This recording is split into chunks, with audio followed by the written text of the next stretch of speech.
The right Roth conversion strategy could save you millions in taxes and give you a ton more tax-free money in retirement. So in this video, I'm going to talk about 12 Roth conversion rules that you need to know.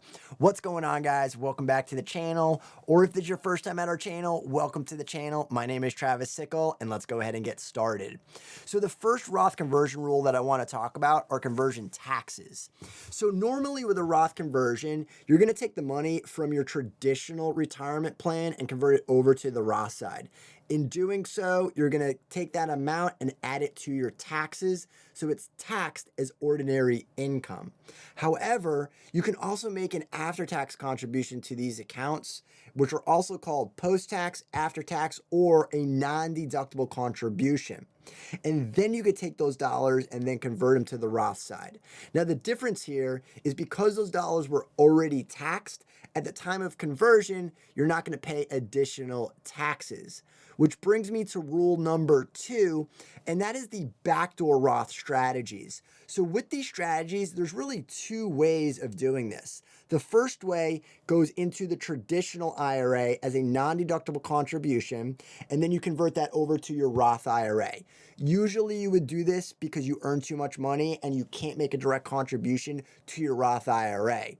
The second way that you will see a backdoor Roth strategy is the mega backdoor Roth strategy.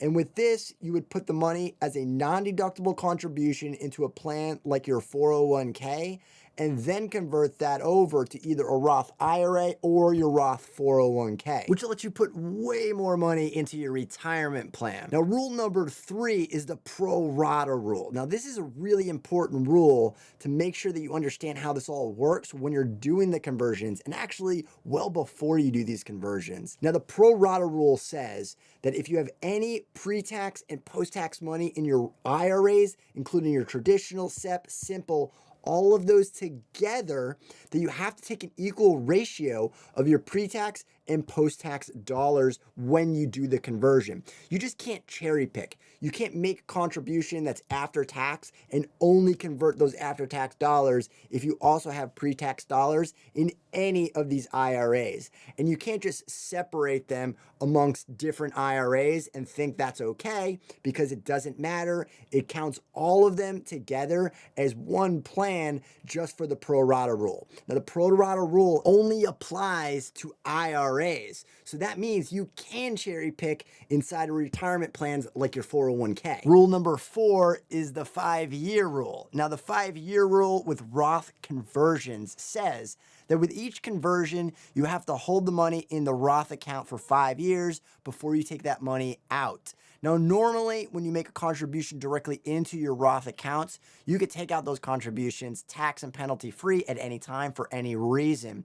But when you do a Roth conversion, you have to keep it in there for 5 years unless you meet certain exceptions. One of those exceptions is being over the age of 59 and a half, which brings us to rule number 5, and that is the date the conversion starts. It's actually not on the date you actually did the conversion.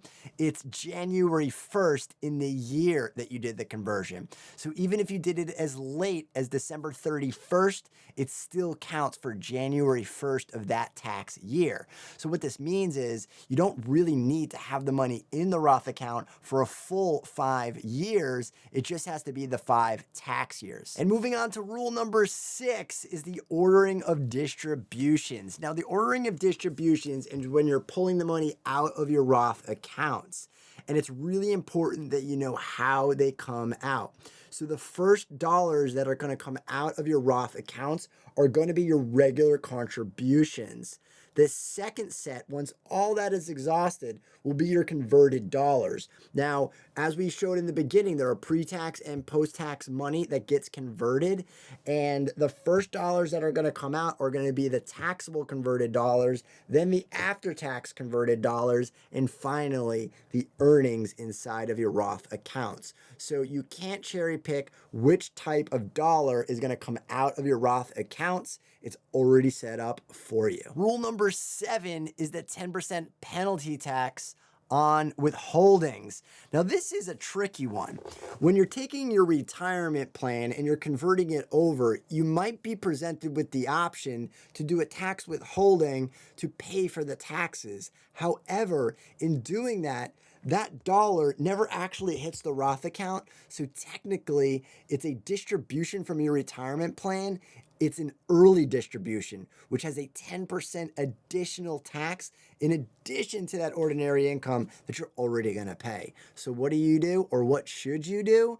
Pay those taxes with your checking or savings account or other after-tax money to avoid the additional 10% penalty. Roth conversion rule number 8 is that you can do as many Roth conversions throughout the course of the year as you want. So if you want to do it weekly, you want to do it monthly, quarterly, you want to do it today, and then again next Tuesday, you can do as many conversions as you want. There are no limits. Roth conversion rule number 9 is another tricky one, and this has to deal with a 20% withholdings tax.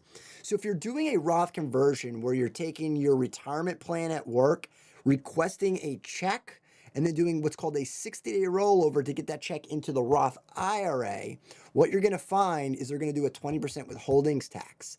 And unless you solve that 20% that was taken out with other money from your checking or your savings account to put into the Roth account, then that amount is going to have the same effect that we saw before, where it never actually hits the Roth. So therefore, you're going to pay that ordinary income. In addition, you're going to pay the 10% penalty on that 20% withholdings. So in order to avoid it, you need to account for that and have the checking or savings account money ready to fill that Roth IRA. But there's another way around it, and that is to do a trustee-to-trustee transfer. That is going directly from your 401k or other workplace plan directly into the Roth IRA at whatever institution you have it at. Now, if they send that institution an actual check, it's still okay. But if that check goes to you and then you take that check and deposit it into the Roth IRA, that is what's going to happen. They're going to withhold that 20% and you're going to have that 10% penalty. Rule number 10 is that a Roth conversion into a Roth IRA avoids the required minimum distributions at age 72. And you might be thinking, this isn't going to affect you if you're way younger than age 72, but it does if you have traditional money, because right now is the time to plan to get more money in the Roth IRA and avoid the required minimum distributions. Rule number 11 is understanding the difference between tax-free and penalty-free. The taxes I'm talking about are the ordinary income taxes, and that penalty is that 10% penalty. And the reason I'm pointing this out is as you're working through understanding the Roth conversions, you might look at a particular transaction and read that it is tax-free, but don't assume that it's also penalty-free. Sometimes when we read tax-free is, oh, we're not going to pay anything on this transaction, but that's not always the case. Because remember, back to that 5-year rule, if we put the money in the Roth account, anything we pull out of it as far as a contribution or a conversion is going to be tax-free, but that doesn't mean it's going to be penalty-free. So it's really important that you just pay attention that if you read something that doesn't explicitly say this is tax-free and penalty-free, don't assume that you're not going to have to pay anything. And rule number 12 has a hidden Roth conversion strategy in it. And that is the conversions are taxed in the year of the conversion. So what this means is that that pre-tax money that is converted is taxed in the year that you do the conversion. Unlike a direct contribution into any of your retirement plans could possibly be made up until your tax filing deadline for the previous taxable year. But a conversion is taxed in the year that you do the conversion. So realistically, you have until 12/31 to do the conversion for it to count in that taxable year. Now, here's the strategy. If you want to take your taxes from one year and move it to the other, you can make a pre-tax contribution to your traditional IRA or your traditional 401k, reduce your taxes, reduce your taxable income for that year, and then do the conversion in the following year, even before you do your taxes, and it will count for next year. That effectively takes the income from one year and puts it on a future year. And that is 12 rules that you must know about Roth conversions. If you've enjoyed this video, be sure to subscribe and leave your comments down at the bottom.